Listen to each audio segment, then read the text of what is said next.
The morning of the wedding was impossibly perfect. Sunlight, soft and buttery, spilled through the antique window panes of the bridal suite, warming the old wood floor. Outside, the air hummed with the promise of late spring. Birds chattered in the ancient oaks surrounding the estate, and I could just make out the sound of the lake lapping gently against the shore. It was the kind of morning that felt like a fresh start, a clean slate wiped free of past mistakes and heartaches. I stood in front of the full-length mirror, smoothing the ivory satin of my dress. It wasn't elaborate, no fussy lace or sparkling embellishments, just clean lines that felt right.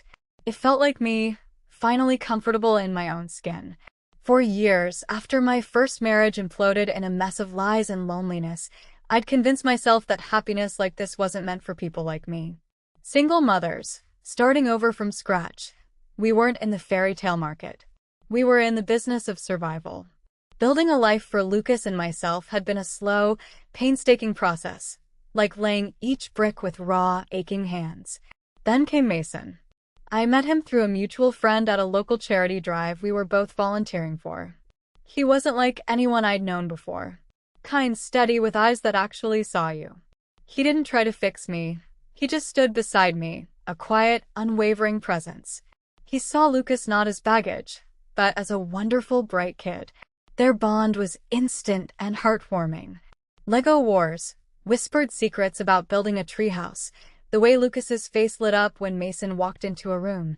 It filled a space in my heart I hadn't realized was empty. Mason made me believe in second chances, not as a fairy tale, but as something real and messy and beautiful, built on trust and shared effort. Lucas, my amazing 10-year-old, was buzzing around the suite in his little navy suit, adjusting his clip-on tie with the utmost seriousness. He looked so grown up, so ready for this new chapter. He caught my eye in the mirror and gave me a thumbs up. "You look pretty, Mom," he said, his voice full of sincerity. My throat tightened. "You look pretty handsome yourself, buddy," I managed, a little choked up. He grinned, a wide, gap-toothed smile that was pure joy. He was just as excited about Mason officially becoming his stepdad as I was about marrying him. Lucas had a knack for cutting through the noise, for seeing things simply and truly. It was a trait I cherished. My best friend and maid of honor, Chloe, bustled in, carrying a steaming mug of tea for me. "Deep breaths, Scarlett," she said, though her eyes were sparkling with happiness. "You've got this. You've earned this." Chloe had been my rock through the toughest years. She knew exactly what I'd been through. While she fussed with my veil, her voice dropped slightly. "He's here, you know. Robert." A familiar knot tightened in my stomach. Robert. Mason's father. From the moment I met him, his disapproval had been a cold undercurrent. Not openly hostile, but a constant low-level hum of judgment. Veiled questions about my background, polite but cutting remarks about single mothers, the way he'd assess me with those sharp, assessing eyes. At the rehearsal dinner the night before, he'd barely spoken to me, preferring to hold court with his business associates, his laughter loud and dismissive whenever he glanced our way. I'd handled his subtle jabs with a tight smile and polite deflections, trying to embody the grace he seemed determined to believe I lacked. But it was exhausting.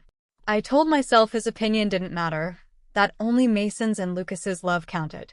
Still, that knot of unease was always there, a small, dark cloud on the horizon. Hannah, Mason's younger sister, slipped into the room then, a welcome contrast to the thought of Robert. Hannah was wonderful, kind, quirky, and she'd accepted me and Lucas instantly. She gave me a quick, fierce hug. "Just wanted to see you before the madness," she said, her voice low. She caught my eye, and her smile softened. "Hey, don't let Dad get to you tonight, okay? He's just like that. Don't take the bait." It was a quiet acknowledgement of the tension, a sisterly warning. I squeezed her hand, grateful for her understanding. Hannah had her own complicated history with Robert, a quiet rebellion against his expectations. Getting dressed, the flurry of activity with Chloe and Hannah, the final touches, it helped push the anxiety down. We arrived at the venue, a beautifully restored lakeside estate with lush gardens, chosen because it felt peaceful and real. Guests were beginning to mingle on the lawn for the cocktail hour before the ceremony. The air was light, filled with happy chatter and the soft strains of a string quartet. I saw Robert then, standing slightly apart near the edge of the patio, talking with his longtime business partner, Thomas. Thomas looked uncomfortable, his gaze occasionally flicking towards me with something that looked like pity or unease. It added another tiny prickle of tension, a hint that maybe Robert's issues weren't just about me. Still, standing there, surrounded by the beauty of the day and the love of the people who mattered most, it felt like the promise of the morning was coming true. This was really happening. This was our second chance. The ceremony was everything I had dreamed of, and nothing I could have ever planned. Walking down the aisle towards Mason, seeing the pure, unadulterated love and joy on his face, it washed away every doubt, every fear, every past hurt. Our vows weren't flowery or grand. They were simple, honest promises to choose each other every day through the messy, beautiful reality of life. Lucas stood beside us, holding the rings with the solemn importance only a child can muster, his face split in a proud, happy grin. In that moment, standing between the two people I loved most in the world, I felt utterly complete. After the ceremony, the celebration kicked into full swing. The reception tent was draped with soft white fabric and twinkled with fairy lights, creating a magical, intimate space. Tables were set with simple floral arrangements and gleaming silver. Laughter and conversation buzzed. Plates clattered. The band played upbeat music. It was a symphony of joy. Mason and I moved through the crowd, greeting guests, basking in the warmth. Friends offered heartfelt congratulations. Family members welcomed me with genuine smiles. Hannah gave me another hug, whispering, "See? He can't ruin this." Chloe's speech was perfect, funny, touching, recounting embarrassing stories from our youth and speaking with genuine affection about how happy she was to see me find this kind of love. A distant cousin of Mason's spoke about the family history, adding a touch of tradition. Then it was time for the parent speeches. Mason's mother, Eleanor, had passed away several years ago, a fact handled with quiet sadness. Mason's uncle, his mother's brother, gave a lovely, emotional tribute to Eleanor and spoke warmly of Mason and his hopes for our future. I leaned into Mason's side, feeling completely at peace. Maybe Hannah was right. Maybe Robert would just give a short, formal toast, maintain appearances, and leave us to our happiness. But then I saw him. Robert, sitting stiffly at his table, apart from the livelier groups, nursing a drink. His eyes scanned the room, not with warmth, but with that familiar, critical gaze. He caught my eye, and for a split second, I saw something in his expression, a cold resentment that sent a shiver down my spine. The knot in my stomach twisted tighter. The best man finished his speech to applause. The band briefly paused between sets. There was a natural lull, a moment of transition. And that's when Robert stood up. It wasn't his turn. It wasn't announced. He simply rose from his chair, a man accustomed to commanding attention. A ripple of confusion went through the nearest tables. People turned their heads, expecting perhaps an impromptu, albeit slightly awkward, toast. But as he walked towards the microphone stand set up for the speeches, his posture wasn't celebratory. It was purposeful, heavy with intent. He reached the microphone and, without a word, took it from the stand. The air in the tent seemed to thicken. Conversation died down not out of politeness, but out of a sudden, palpable unease. Hundreds of eyes were now fixed on him, and my heart began to hammer against my ribs. Robert cleared his throat, the sound amplified by the microphone, cutting through the last whispers of conversation. He didn't smile. His face was set, his eyes sweeping across the assembled guests with an air of grave importance. "If you'll indulge me for a moment," he began, his voice smooth and controlled, but lacking any warmth. He paused, letting the silence build, a practiced performer on an unexpected stage. I felt Mason tense beside me, his hand tightening over mine under the table. Lucas, who had been happily chatting at the next table with my sister and her kids, grew quiet, his eyes wide as he watched his grandfather. "My son Mason is a good man," Robert continued, the words sounding less like praise and more like a preface to a warning. "He's generous, perhaps too generous in spirit sometimes. He sees the best in people. He let that hang in the air for a second, his gaze flicking pointedly towards me. My stomach plummeted. I knew exactly where this was going. Then, he delivered the blow. His voice remained steady, but the words were sharp, intended to cut deep.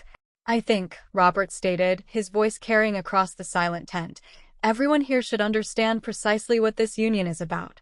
He gestured vaguely towards me. "Let's be frank. She isn't marrying him for love. She's marrying into our family for status, for security, for access to a name and a lifestyle she could never achieve on her own." The words landed like stones in still water. The silence that followed wasn't just the absence of sound.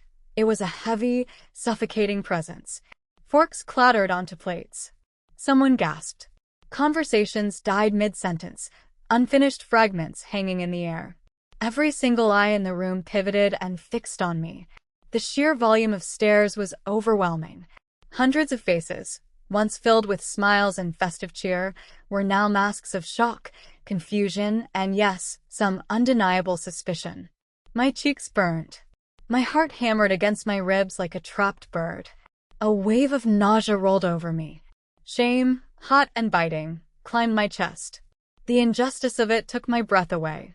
How dare he? How dare he stand up at my wedding, at the happiest moment I'd allowed myself in years, and paint me as some kind of calculating opportunist?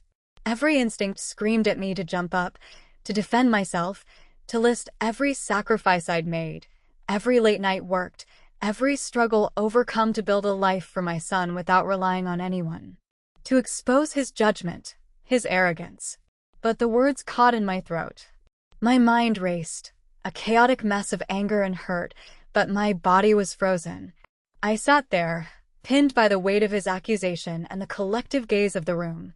Mason shifted beside me, a low growl in his throat. His grip on my hand was painfully tight, his knuckles white. I could feel the fury radiating off him, a barely contained storm. He started to rise from his seat, ready to confront his father. But Robert continued, his voice unwavering, seemingly oblivious or uncaring of the distress he was causing. "Mason is blind to what people truly want from him," Robert said, his gaze sweeping the guests again, painting a picture of his son as a naive victim.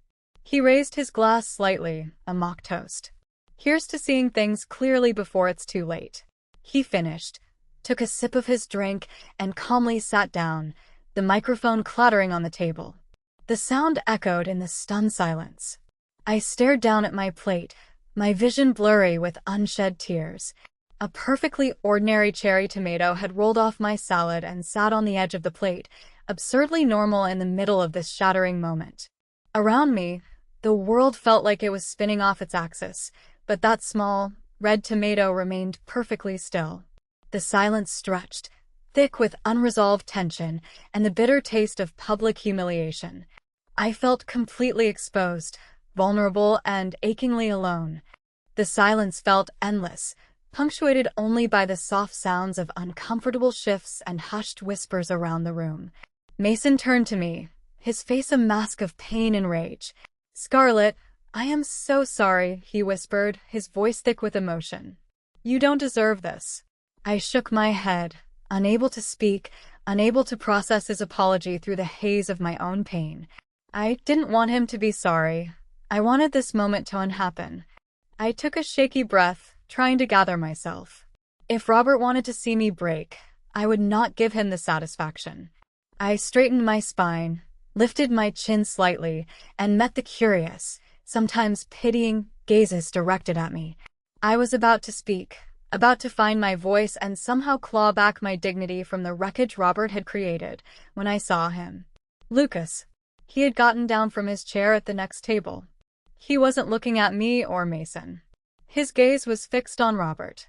There was a strange calmness in his expression, a quiet determination that made my heart pound with a new kind of fear, mixed with a burgeoning, terrifying hope.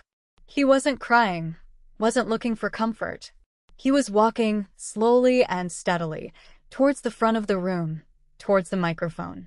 "Lucas, no." I almost cried out, half rising from my seat. My first instinct was pure maternal panic.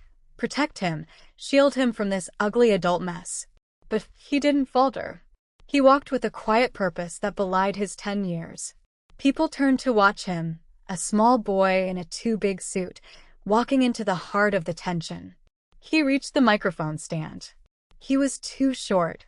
He had to stand on his tiptoes, reaching up to adjust the microphone closer to his level. The sight was almost comical, yet utterly heartbreaking in its context. A hush fell over the room, deeper than before. Every eye was now on Lucas. He looked at Robert. His face was serious, his small hands clasped loosely in front of him. His voice, when he spoke, was clear and steady, cutting through the heavy air like a small, sharp blade. "Grandpa Robert," Lucas said, his voice carrying surprisingly well. "Should I tell everyone about Grandma Eleanor?" The words landed, not with the force of a stone, but with the quiet devastation of a truth long buried. The silence that followed was different.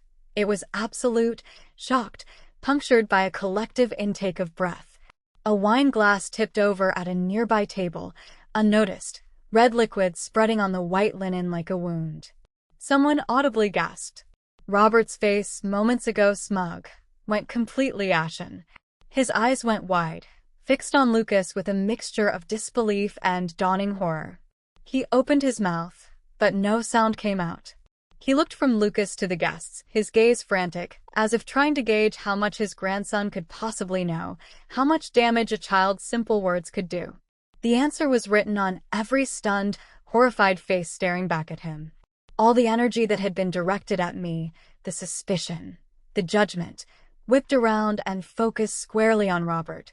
For the first time that night, I wasn't on trial. A new truth, an older, uglier truth, was clawing its way into the light. And it wasn't me it was about to destroy. Robert stammered, his composure completely gone. "He's just a child," he blustered, his voice rough and uneven. "He doesn't understand what he's saying." But the denial was weak, transparent. Lucas stood his ground, small but unwavering, his gaze steady on his grandfather. Mason was the first to move decisively. He walked quickly to Lucas, placing a firm, protective hand on his shoulder. He looked at his father, his eyes cold with righteous anger. "He understands enough," Mason said, his voice low but carrying weight. "Maybe it's time you explained it to us, Father. Explain what he heard. Explain what you did to Mom." Gasps rippled through the crowd again. The shift in focus was complete. People were no longer looking at Scarlett with suspicion. They were looking at Robert with dawning disgust and pity for the late Eleanor. Whispers erupted, hushed but urgent. Then, others began to stir. From a table near the front, Hannah, Mason's sister, stood up. Her eyes were fixed on her father, a mix of sadness and quiet fury on her face. She walked over to stand with Mason, Lucas, and me, a clear statement of where her loyalty lay. "He isn't lying, Dad," Hannah said softly, her voice trembling slightly, but firm. "Lucas heard things. We all did or suspected." Her confirmation from within his own immediate family was a powerful blow. And then, from a more distant table, a quiet voice cut through the rising murmur. It was Audrey, a distant cousin of Eleanor's, a sweet, elderly woman who rarely spoke up. She stood, leaning slightly on her cane, her gaze fixed on Robert. Her voice was stronger than I expected, filled with quiet sorrow and indignation. "Robert," she said, her voice clear in the sudden quiet. "Eleanor told me, bits and pieces. How you controlled her accounts when she was sick. How you wouldn't let her see her own sister because you said the travel was too expensive. How lonely you made her feel, right there in her own home." The added weight of Audrey's words, the personal testimony of Eleanor's suffering, was devastating. Robert seemed to shrink. He looked around frantically, as if expecting someone, anyone, to defend him, to dismiss these claims, but the faces looking back at him held only condemnation or painful understanding. Even Thomas, his business partner, was looking down at the table, his face grim, avoiding eye contact. His silence spoke volumes. Scarlett, who had come forward to hold Lucas, stood tall beside Mason. She didn't need to speak. Her presence, her quiet strength, and the love radiating from her and Mason towards Lucas were the only arguments needed against Robert's baseless accusations.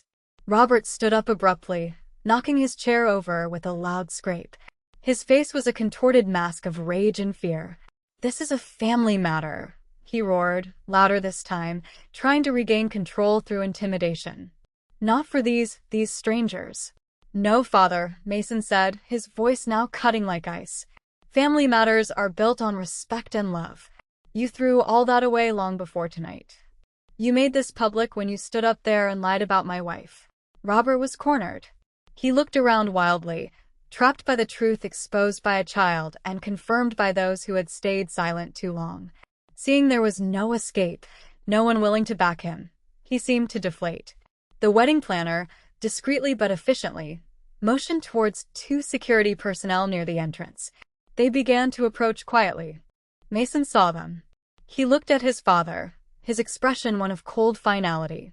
"I think you should leave," Mason said, his voice firm and unyielding. "You are not welcome here. Not anymore." Robert seemed to finally grasp the totality of his defeat. With stiff, jerky movements, he grabbed his coat from the back of the fallen chair. He didn't look at anyone. He turned and walked quickly towards the entrance, a solitary, disgraced figure. No one called after him. No one applauded. The heavy wooden doors of the tent closed behind him with a deep, resonant thud, a sound of closure, of an era ending. A beat of silence lingered after Robert's exit, the space he'd occupied feeling suddenly empties cleaner. The air in the tent seemed lighter, as if a heavy weight had been lifted. People exchanged glances, stunned, processing the raw drama they had just witnessed. Then, Mason turned to me, his eyes shining with a fierce mixture of love, relief, and raw emotion. He reached for my hands, pulling me gently towards him. Lucas remained clutched in my arms, his small body a steady comfort. "Scarlett," Mason said, his voice clear and strong, directed at me but meant for everyone in the room. "This woman is the love of my life. She is here because I love her, and she loves me. Nothing anyone says, nothing anyone does, will ever change that." Tears, held back for so long, welled in my eyes, but this time they were different. Not tears of shame or pain, but of overwhelming love, gratitude, and vindication. I wasn't standing alone. I was standing with my family. From the back of the room, Chloe started to clap. It was a single sound at first, then it spread. One by one, the guests rose to their feet, and the tent erupted in applause. It wasn't polite clapping. It was a wave of genuine warmth, of support, of collective release. People cheered. Some wiped away tears. A few called out words of encouragement. In the middle of it all, Lucas held on to me, his small face bright with pride. The band, after a quick, uncertain glance at Mason, started playing our first dance song. The opening chords of "Stand By Me" filled the air, a beautiful, steady melody grounding us in the moment. Mason smiled, a shaky, emotional smile. "May I have this dance, Mrs. Mason?" he asked, his voice thick. I laughed, a shaky, teary sound, and put my hand in his. We moved to the center of the floor. The guests formed a wide circle around us, giving us space, offering a silent, supportive embrace. As we danced, Mason held me close, whispering fierce, loving words in my ear, reaffirming our bond. Partway through the song, Lucas, still in my arms, wrapped his small arms around my waist. Mason bent down and scooped him up, holding us both. The 3 of us swayed together under the twinkling lights, a newly forged family, unbreakable. Around us, the reception began to heal itself. Guests returned to their tables, conversations resumed, but with a different energy, more open, more genuine. People came up to us throughout the night, not to pry, but to offer comfort, apologies for Robert's behavior, and sincere congratulations. Hannah stayed close, sharing quiet smiles. Audrey approached us, her eyes gentle, and pressed a kiss to my cheek, whispering, "Eleanor would have adored you, dear. And she'd be so proud of Lucas." Later that night, stepping outside under a sky full of stars, the air cool and sweet, I looked back at the glowing tent. The pain of Robert's attack was still there, a raw wound, but it was overshadowed by the overwhelming feeling of love and support. We had walked through the fire, not just Mason and I, but Lucas too, and we had come out stronger. In the weeks and months that followed, Robert's absence created a space. The family dynamic shifted dramatically. While a few distant relatives remained loyal to Robert, the core group, Mason, Hannah, Audrey, and many of the guests who had witnessed the truth drew closer. They didn't shy away from what had happened. They spoke of Eleanor with affection and sadness, acknowledging the difficult truth Lucas had revealed.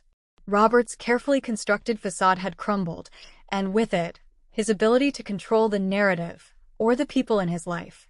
Lucas, my brave boy, sometimes asked about what happened. We talked about truth, courage, and the importance of standing up for what is right, even when it's scary. I reminded him often how proud I was, how his simple act of honesty had changed everything. I was scared, Mom, he admitted one night as I tucked him in. But Grandpa Robert was making you sad. And Grandma Eleanor was sad sometimes because of him. His child's perspective was a poignant reminder of the pure motivation behind his action. Months later, standing in a courtroom, a space so different from our beautiful wedding venue, Mason and I held Lucas's hands. The judge smiled kindly. It was the day Lucas's adoption by Mason was finalized. The judge asked Lucas if he had anything he wanted to say. Lucas, wearing his best button-up shirt, looked up at the judge, then at Mason.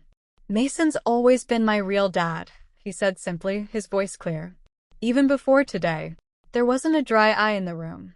Walking out of the courthouse, the sun breaking through the clouds, I knew.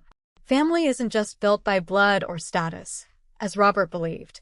It's built by choice, by love that shows up, by courage that speaks the truth, even when your voice shakes. Robert tried to tear us down, but in doing so, he forced us to show everyone exactly who we were. And because of that, we walked forward, not just as a couple, but as a family, stronger, braver, and more truly ourselves than we had ever been before.